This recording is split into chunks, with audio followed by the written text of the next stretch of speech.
ইলেকশনের একদিন আগে পর্যন্ত দরকার হলে ভোটার তালিকায় ভোটারের নাম তুলবে, তার জন্য সুপ্রিম কোর্ট আছে। এই জয় বাংলার জয়। আমি আপনাদের সকলকে কৃতজ্ঞতা জানাচ্ছি। একা কোনো দিন কেউ কোনো কাজ সম্পূর্ণ করতে পারে না। মমতা বন্দ্যোপাধ্যায় পথ দেখিয়েছে, তৃণমূলের কর্মীরা রাস্তায় নেমেছে, মাথার উপর 10 কোটি মানুষের ভালোবাসা, আশীর্বাদ, স্নেহ, শুভেচ্ছাকে পাথেয় করে এই লড়াই অতন্দ্র প্রহরীর মতো তৃণমূলের সৈনিকেরা লড়ছে।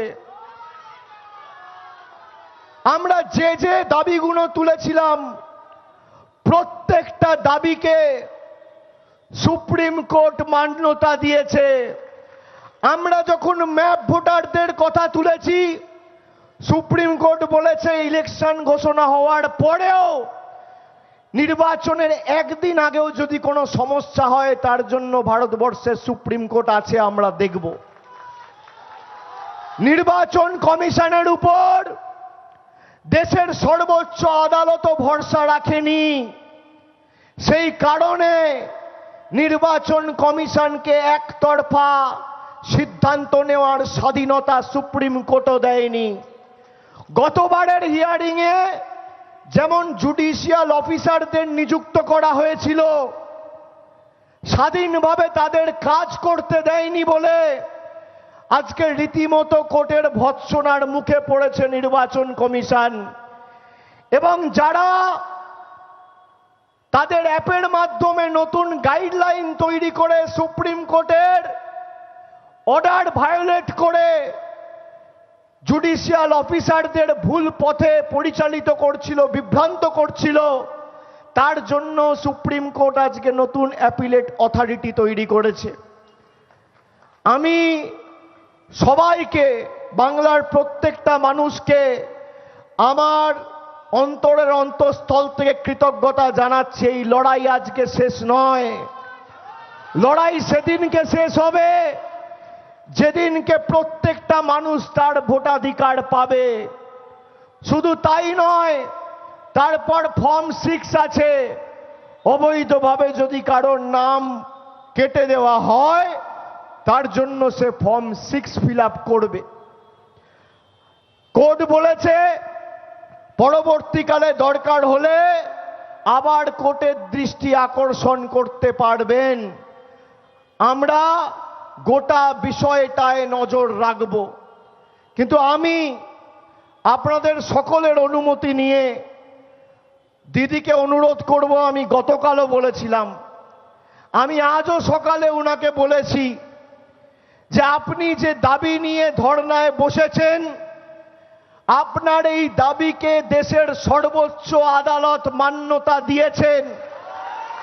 এটাই বাংলার জয়, তৃণমূলের জয়। এখনো প্রায় 50-55 দিন লড়াই বাকি।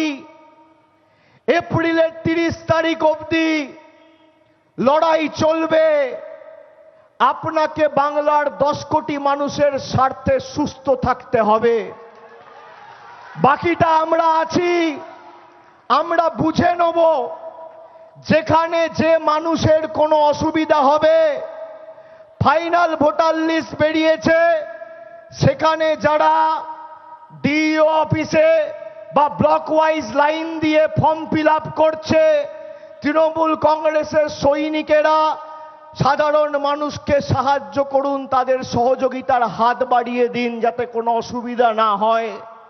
সে যে দল করুক, বিজেপি করুক, সিপিএম করুক, কংগ্রেস করুক, তৃণমূল করুক, রাজনীতিতে থাকুক না থাকুক, হিন্দু হোক, মুসলমান হোক, জাতি, বর্গ, বর্ণ, দলমত নির্বিশেষে তার পাশে দাঁড়ার কর্তব্য, দায়, দায়িত্ব প্রত্যেকটা তৃণমূল কংগ্রেসের কর্মী। সেই কাজটা আমাদের করতে হবে। সেই কাজটা আমরা আগামী দিন প্রায় 2 মাস যতদিন নির্বাচন না হবে, আমরা যা বলেছিলাম আমাদের দাবিকেই সর্বোচ্চ আদালত মান্যতা দিয়েছে। আমি তাই দলনেত্রীকে মাইক দেওয়ার আগে আমি আরেকবার অনুরোধ করব, এখানে দলের সর্বস্তরের নেতা পদাধিকারী জনপ্রতিনিধিরা আছেন, আমি সবার হয়ে, আপনাদের সবার হয়ে দিদিকে অনুরোধ করব যে আজকে প্রায় 5 দিন আপনি রাস্তায় বসে রয়েছেন।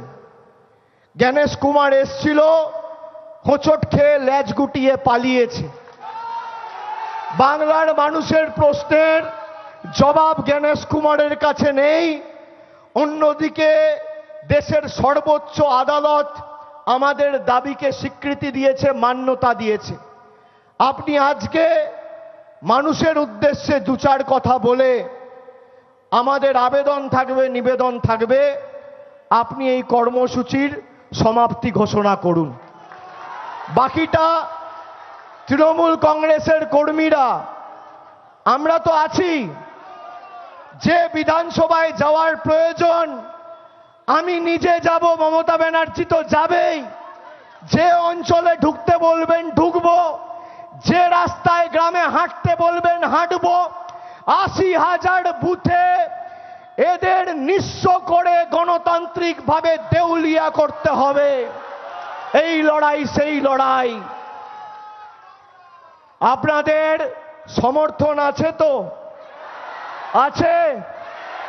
আমি বক্তব্য দীর্ঘায়িত করব না। আমি দলনেত্রীকে আপনাদের উদ্দেশ্যে কথা বলার জন্য অনুরোধ করব। জয় হিন্দ, জয় বাংলা, জয় বাংলা, জয় বাংলা, জয় বাংলা, জয় বাংলা, জয় বাংলা, জয় বাংলা।